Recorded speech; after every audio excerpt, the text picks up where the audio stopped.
Hi there, good noon, and welcome to another session where you and I sit down together and work on achieving our goals. So, how are things at your end? Is there any question that you have? Is there any concern that you have in your mind that you want to talk about? होता है ना, कई बार दिमाग में कुछ कुछ चीजें चल रही होती हैं जिनके सवाल सवाल घूम रहे होते हैं, जिनके जवाब चाहिए होते हैं. So if you have any such concern, any such issue, use the chat box down below very liberally, and I'll try to answer as many of your questions as I possibly can. So I welcome you to BYJU'S Exam Prep channel that is dedicated to your success as an MBA aspirant. And today I am going to give you a beginner's plan that will help you to move to closer to your goal of cracking CAT 23. And this plan is tailor-made for a non-engineer. If you're an engineer, I'm not very sure whether this is going to be all that relevant for you, although some parts of it are going to be useful. लेकिन भाई अगर तुम non-engineer हो, ये session तुम्हारे लिए है. And in this session, we are going to, of course, sit down and talk about your preparation plan. My name is Vikrant. I have helped students reach their B school goals or realize their B school dreams over the course of last 22 years. I am your personal coach on this channel where I primarily focus on English and communication skills. And then, of course, I contribute a lot to the strategy sessions that we have here. नमस्कार चौधरी आदर्श, कैसे हैं आप? So, अगर आप इस channel पे नए हैं तो सब्सक्राइब जरूर कर दीजिएगा. If you're new to our channel, don't forget to subscribe and press the bell icon. And if you find this session useful, and only if you find it useful, that you're supposed to like it as well. So let us go ahead and start with our session. Now, one very obvious question in my mind is, why are we talking about a special plan for non-engineers? मतलब क्यों बात कर रहे हैं यार हम ये? Why are we even bothered about it? So the reason why we are talking about it is that I and the rest of my team, we face a lot of queries from a lot of students who are not engineers, and they are worried, they are concerned. They ask us questions like, sir, can I even get into a top B school? I am not an engineer, really. And to further support their case, to bolster their case, they offer us stats. They throw some facts at us.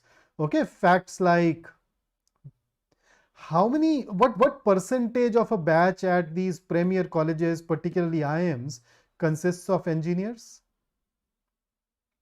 When you look for that, the number at times can be as high as 80%. You see this and you're like, oh my God, I'm not an engineer. It means that I can't even get in, or it'll be exceptionally difficult for me. Or the IIMs recently released a report. According to that report, you remember there are these people who are 100 percentilers. So there were 11 students who were 100 percentilers, and all the 100 percentilers were engineers. And you're like, once again, oh my God. Engineers get into the college, engineers stop this exam. You look at all of these stats and you can get disheartened. You might feel this way. You know, it reminds me of that Shah Rukh Khan song, like Chan se jo toote koi sapna, jag suna suna lage. And you're like, bye, my B school dreams are gone.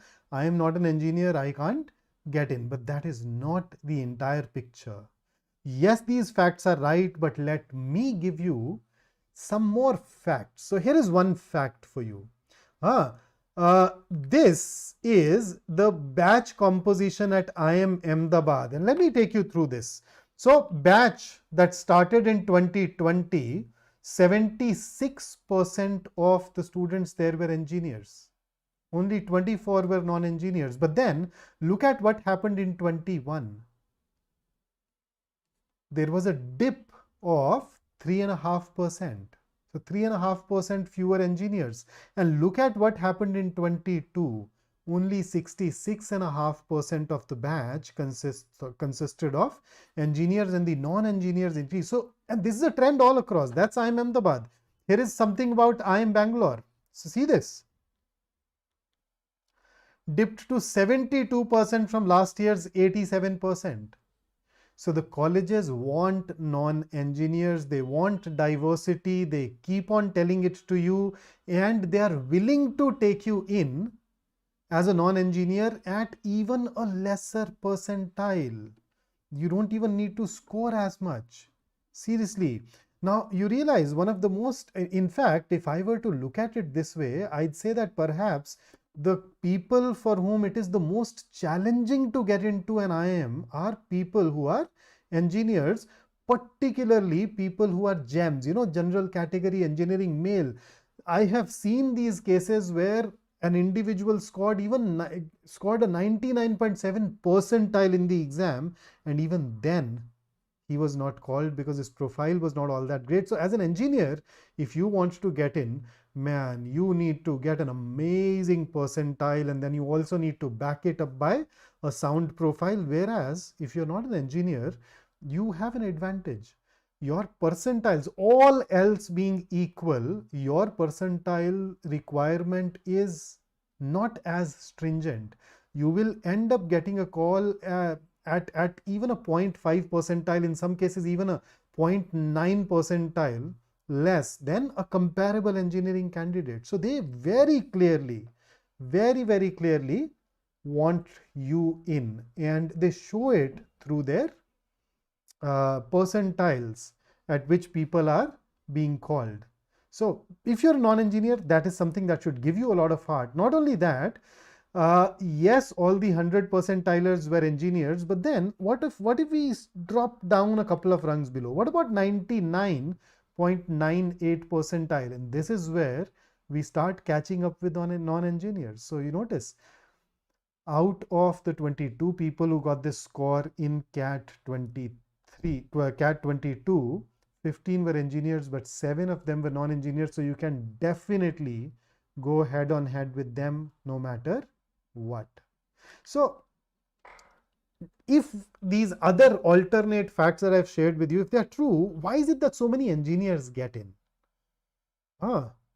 If that is true and the colleges really want to promote the rest of us, why are a lot of engineers getting in anyway? Any guesses?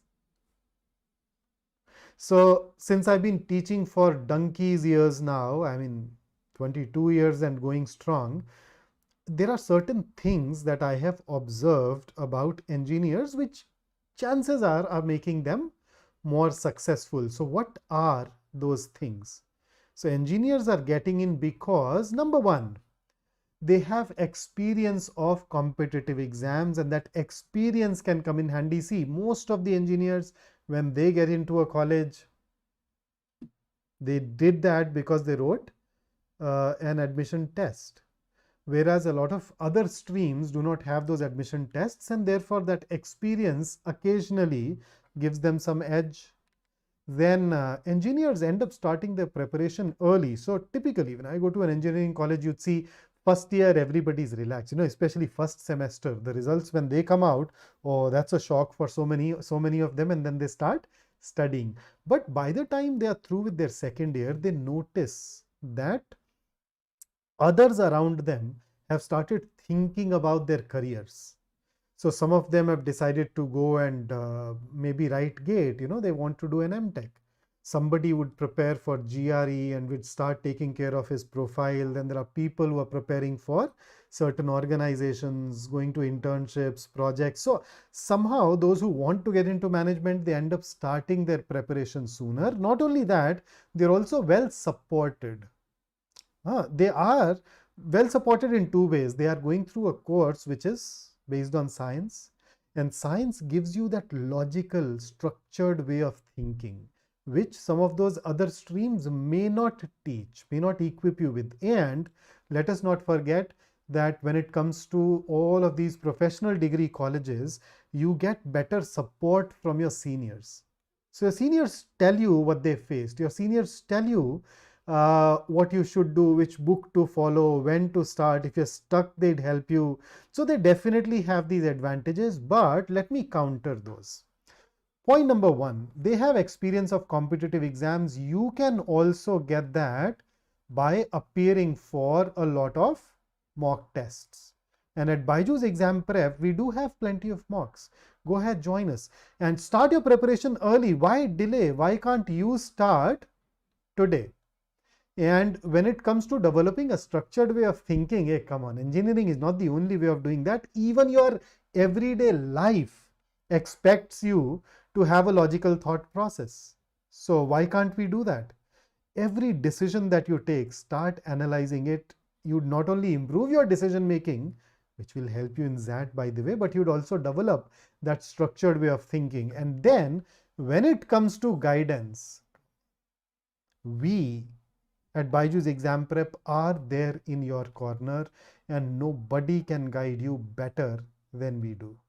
So you have it all. And then here is another interesting piece of information. It is not a recent data, but then until around 4 or 5 years ago, some 60% of the aspirants, 60% of the people who wrote the CAT exam were actually engineers. And then around 22% were commerce grads, and then the remaining 8% came from the other category. I hope things are changing now, and the other people from other streams are also writing this exam more and more. But then you notice if a particular category constitutes 60% of the test aspirants, and they also have 60% of the success stories, then that's actually not all that dramatically different, right? That changes the picture a lot. That flips it on its head significantly. So maybe that is why. So barely because you're not an engineer, it does not mean that you can't make it. They make it only because of certain traits, and you too, through your superior planning and through your guidance, can very easily go ahead and acquire those traits. So let us see. So here is your preparation plan. When it comes to CAT, there are 4 major components that we need to prepare for, and the 4 components are quantitative aptitude or quant, then data interpretation, we normally call it DI, logical reasoning, normally LR, and then verbal ability and reading comprehension, VARC, which is your English section. So your exam is actually divided into 3 sections. So you have quant, you have DILR, you have VARC. And if I talk about CAT 22, we had 22 questions of quant, 20 from DI and LR, and another 24 from VARC. So here itself, you notice a lot of non-engineers, they're primarily worried about quant, but then at this juncture itself, you notice VARC actually has a slightly greater weightage in a way, right? So you have an edge there, isn't it? So you just need to basically prepare these 4 areas well, and that should take care of your worries, your concerns, your confidence. So let us start with the quant plan. I'm starting with quant because this is the area that worries most of us. Okay, this is an area that would usually bother a lot of us. Now the truth is, within quant, there are a lot of areas, and out of those lot of areas, plenty of them were taught to you way back in your school. So if you're somebody who stopped studying quant after 10th, well, can you just, and you feel really very uncomfortable with quant, you can actually start off by looking at your 6th to 10th standard books. There is absolutely no harm in starting with it, but a lot of people think it is going to be a chore, it is going to be a lengthy, detailed task. That is not at all the case. When it comes to 6th through 10th standard books, we're talking about 5 years. Each one of these barely takes a week, not even that. I think 6th and 7th, you are capable enough to do that within a week. And then 8th, 9th and 10th, maybe a week each. So all in all, you are going to take around 4 weeks to do it. If you want to do it, 4 weeks are enough. Otherwise, you'd end up stretching it. So, but this is only for those who are not very comfortable. And when you start studying it formally, when you start your CAT preparation formally, start with arithmetic. Now, why should you start with arithmetic? There are 2 reasons. Reason number 1, most of the things that fall under arithmetic are things that you studied by 9th standard. So these are things that you already know really very well. And factor number 2 is that somewhere around 38 to, I'd say, 52% of your total questions in quant actually come from arithmetic. Seriously. So imagine if there are 22 questions in your CAT paper, there is a possibility that 11 or 12 of these 22 belong to arithmetic. And if you become really good at arithmetic, it basically means that you'd be able to answer half of these questions with utmost ease. And what does that mean? What does that really mean? So let us say that you are somebody who wants to get a 99 percentile in quant. Say quant is an area that you're concerned about. You just want to be good. You are not targeting a really great score. So if you want to get just a 99 percentile, you realize that in CAT 22, you needed to basically get 12 questions right. And you were in the top 1%. Now imagine that you work on arithmetic, you become really good at it, and because of that, out of these 11 questions, you are able to answer, let us say, 8 or 9. 8 or 9 questions. What does that mean? Even if you could answer 8 of these questions, that basically meant that you could have easily scored more than 90, as in you could have had more than 95 percentile in quant. So my belief is that normally if you're really good at arithmetic and you are able to attempt 70-80% of those questions in the exam and get them right, you will very easily cross 95. Even if you're able to get say 60-70% of those questions right, you definitely be through 92 percentile. Okay, so arithmetic alone can help you do that. And within arithmetic, I'd say it's a good idea to start with areas that you are more comfortable with, more familiar with, or areas that get asked more often. So how about starting with ratio, proportion, variation, after which you look at percentages and averages. Remember, then look at simple interest and compound interest. Thereafter, you can get into profit loss discount, then time and work, time, speed, distance, pipes and cisterns. Remember, 1 tap, 2 tap, 3 taps, and then you open them, you close them. And then there's this area called mixture and allegations. Now, this is an area where I see some people at times do struggle, but then the rest of them are absolutely areas that you are well versed with, that you are familiar with, areas that you've studied. So why not start with this?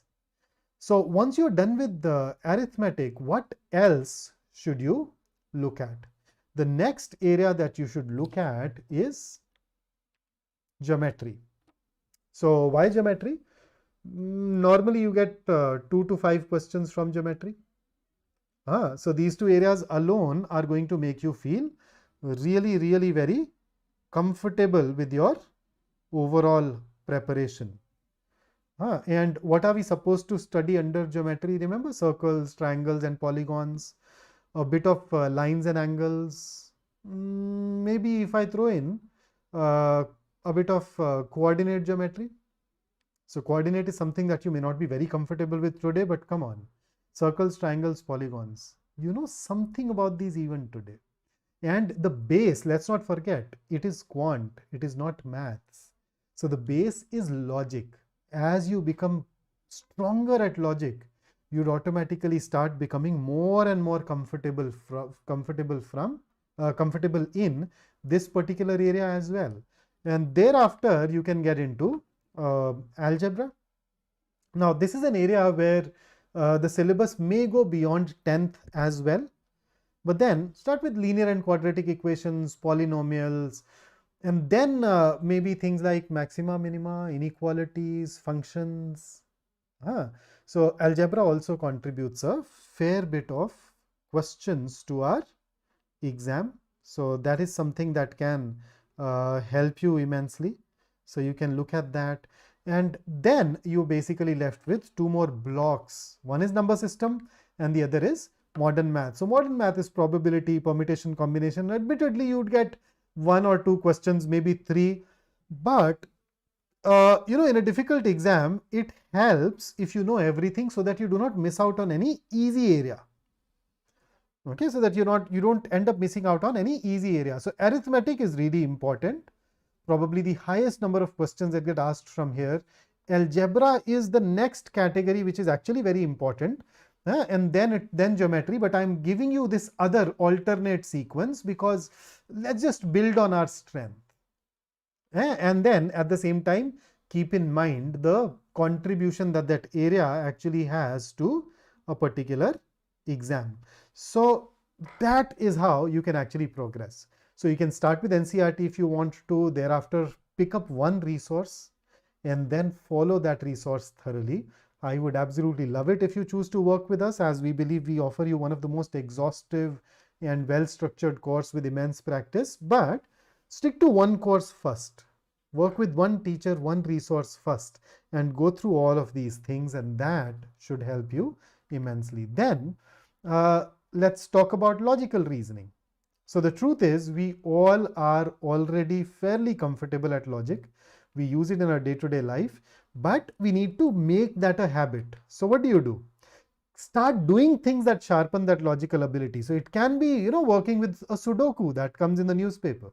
Solve a Sudoku every day for the next week. Then you can start working with puzzles. Remember George Summers, Shakuntala Devi. In fact, our faculty members had are likely to conduct a series on puzzles here on YouTube channel as well.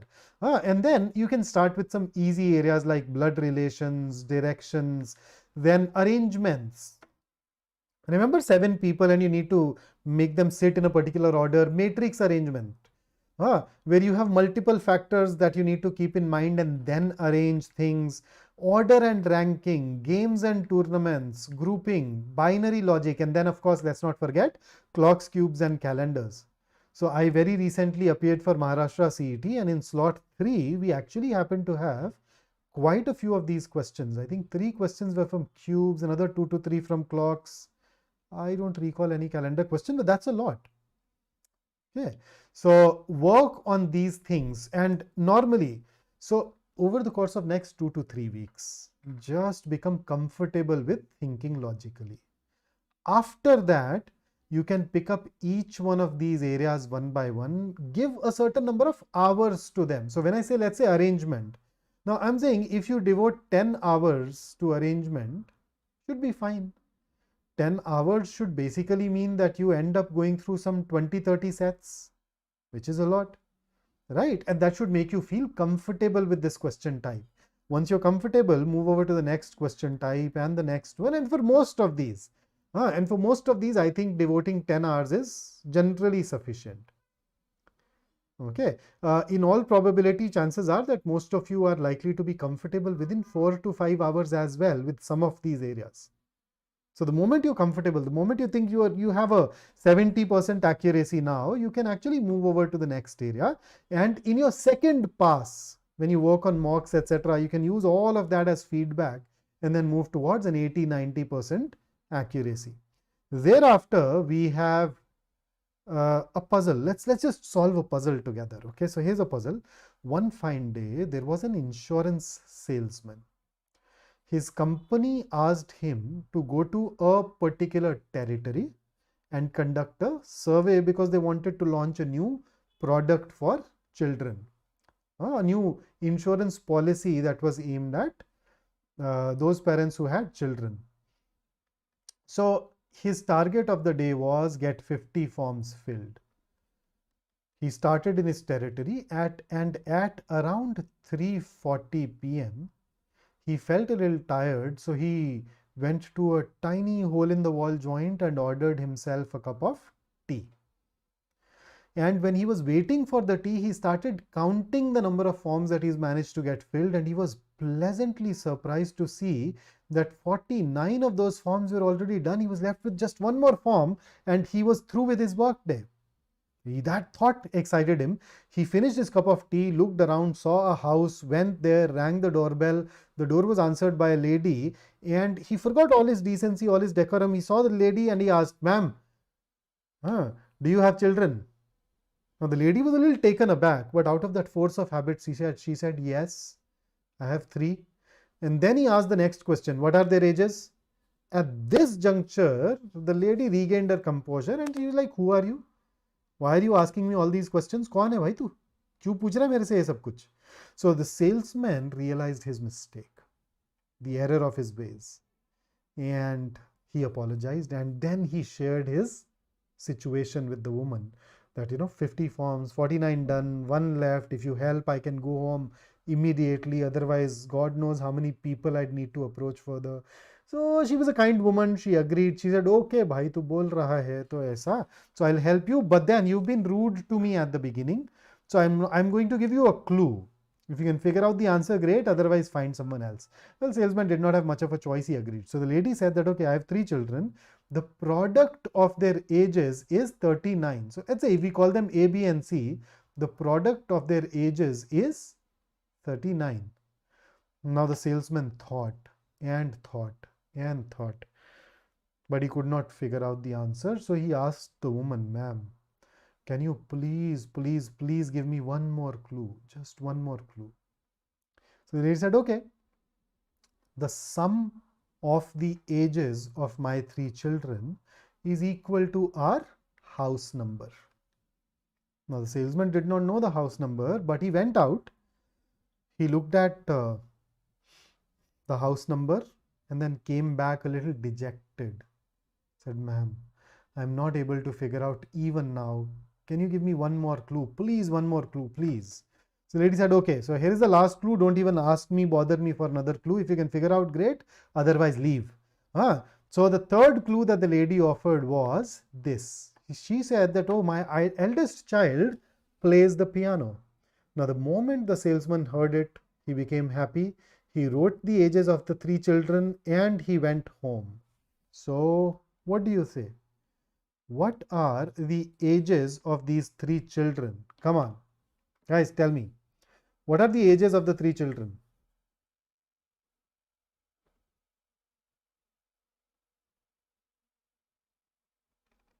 So you remember I've used this on a couple of places where I've told you that logic is all about a structured way of thinking. So, Adarsh, Sai Hriday, would you like to give it a shot? So let's think together. Let's think in a structured way. The salesman received these clues in this particular order. So let us pick up the first clue and then start thinking. 3 kids, product of their ages is 39. So what are the possibilities? So you notice this is one possibility, right? 39, 1 and 1, because their product will be 39. But then, oh, I think I made a mistake. It should be 36. So 36, 1 and 1. Right. Then what next? 18, 2 and 1. 39 would actually make it very easy. 18, 2 and 1, that's another possibility, right? How about 12, 3 and 1? That's yet another possibility. Can you give me some more cases? 9, 4, 1. 6, 6 and 1. That's possible, right? Then how about 6, 3 and 2? Maybe 9, 2 and 2. How about 4, 3 and 3? So you notice there are 8 distinct cases possible when all that you know is that the product of their ages is 36. And that's why the salesman could not find their ages. But then came the second clue.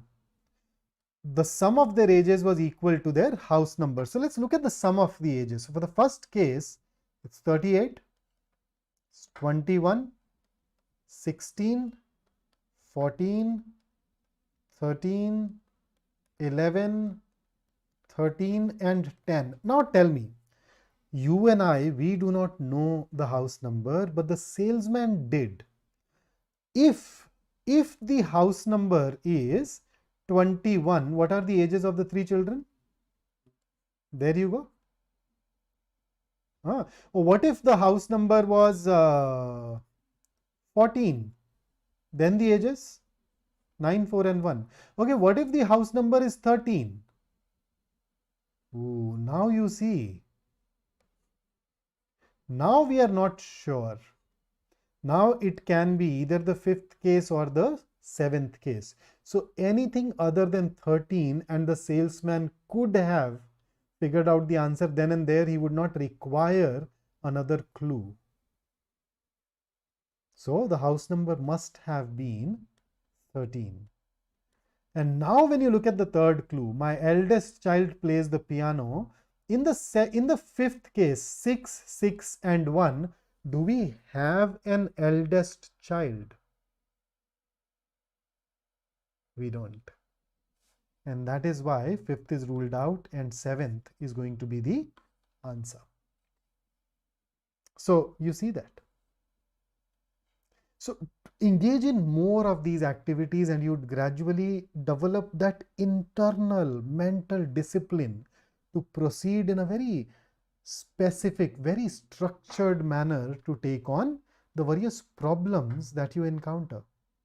So that's the kind of approach that you and I can have. So do more of these things, and very soon, in no time, within 2 to 3 months, you would feel far more confident when it comes to even logic. And then we have DI, data interpretation.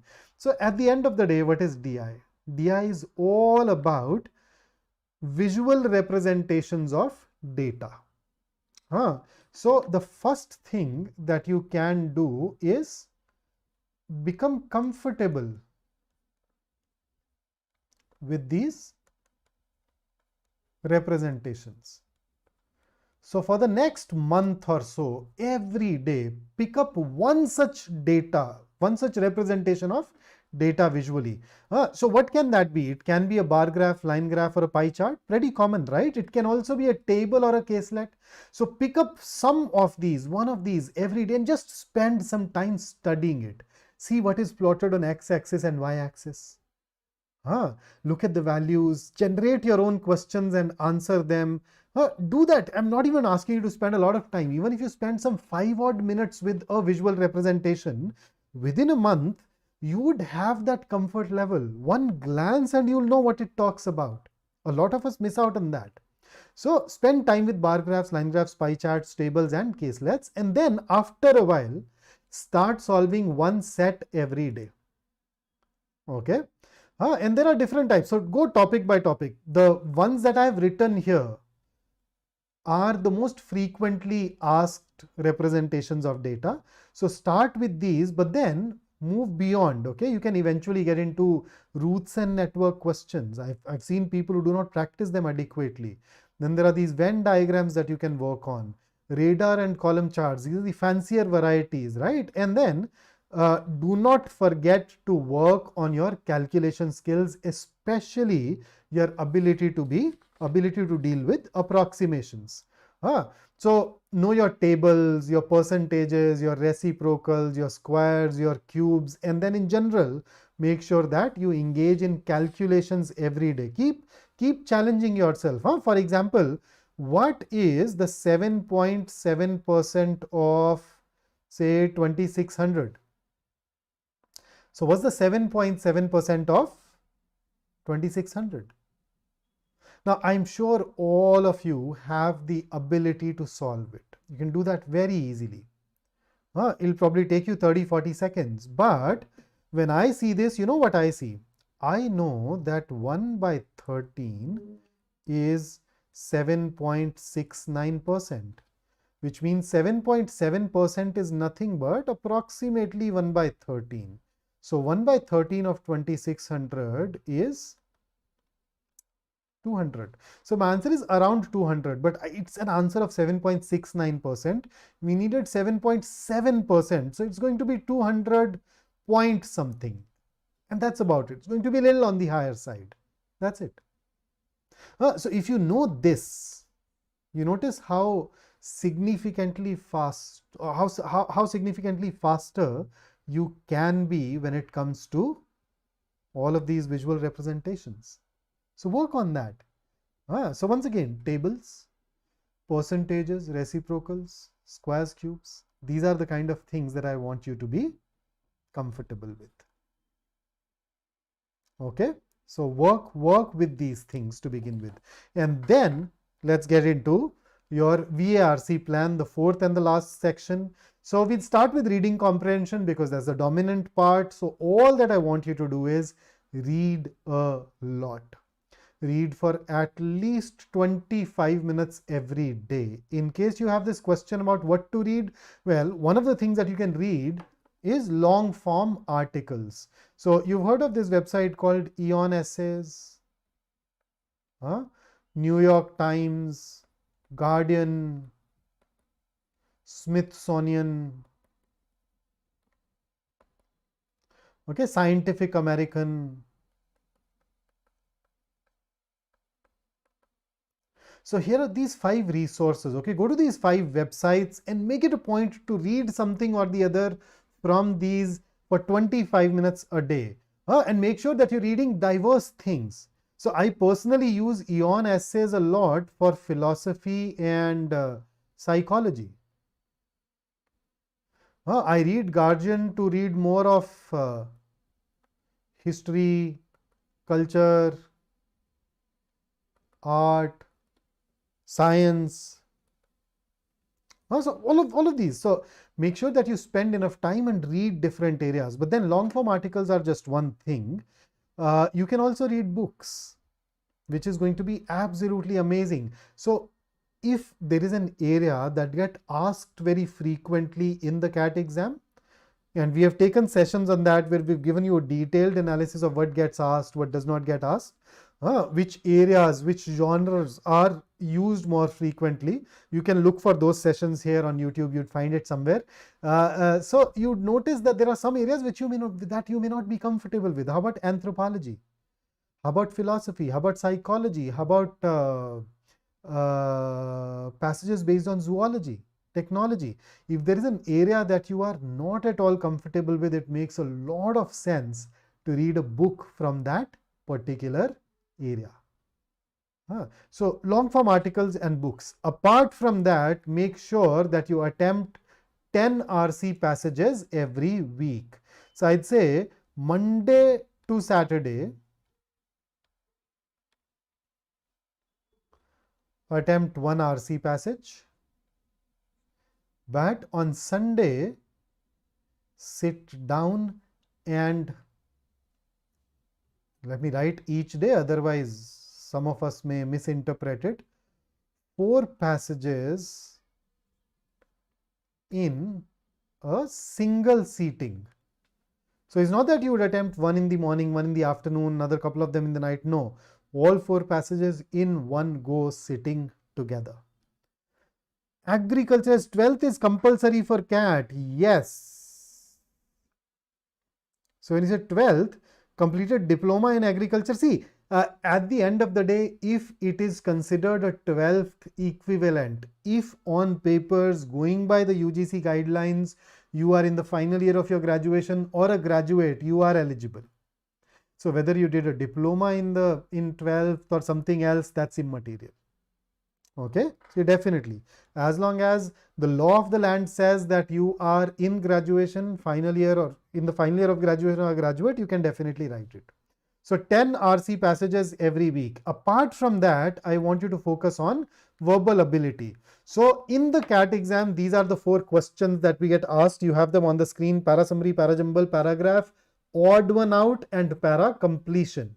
Okay, so I have given you the sequence in which I want you to attempt these. Start with para summary. It will help you with reading comprehension as well. So my suggestion is give each one of these areas 10 days. So 10 days where you sit down and solve some para summary questions every day. And when I say some, I mean at least 5. After that, next 10 days, 5 para jumbles every day. Then next 10 days, at least 5 odd one out questions, paragraph odd one out questions every day. And then finally, 10 days, 5 para completion questions every day. After that, you can take a call. After that, you can see whether you've developed that level of comfort or not, whether you are getting that 70% accuracy or not. If not, then pick up that area, that chapter once again, and now move towards mastering it with the help of the teachers that you are working with.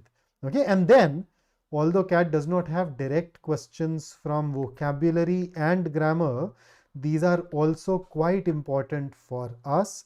They will help you indirectly with the CAT, but then they'll also help you directly in every other entrance exam that you write after the CAT. So my suggestions once again are: give 20 minutes to vocabulary every day and read around 7 to 10 pages of a grammar book every day.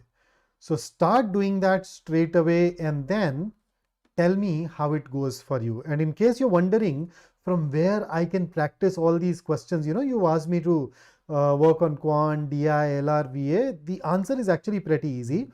If you go to BYJU'S exam prep app, we upload daily section-wise quizzes. So these are a must attempt for any serious aspirant. So if you're worried about content, if you're worried about material, we have you covered. Download and install the app and start going through that section-wise quiz every day. And we have a rich experience of converting a lot of people into winners. This is one of the things that I see. The people make mistake and then they get disheartened. But instead of getting disheartened, all that you need to do is admit it. Acknowledge that you made a mistake, learn from that mistake, and then strive not to repeat it. If you keep doing that consistently, very, very soon you'd become absolutely excellent.